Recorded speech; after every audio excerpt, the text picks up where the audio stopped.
How to delete and remove your account on GitHub. Hello guys, so in today's video I'm gonna show you how to delete your account on GitHub in easy, fast way. So all what you have to do is simple. Go to GitHub. This is the home page. Now go to the top corner right here and click on your profile, then choose your profile right here. After you choose your profile, now go right here, click on your profile picture, and it will take you directly to this page. Now go right here and click on this account option, as you can see.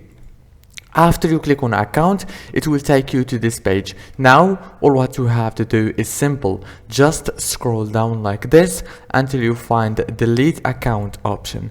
Click here on delete account and enter your username, and here to verify type delete my account right here and click delete.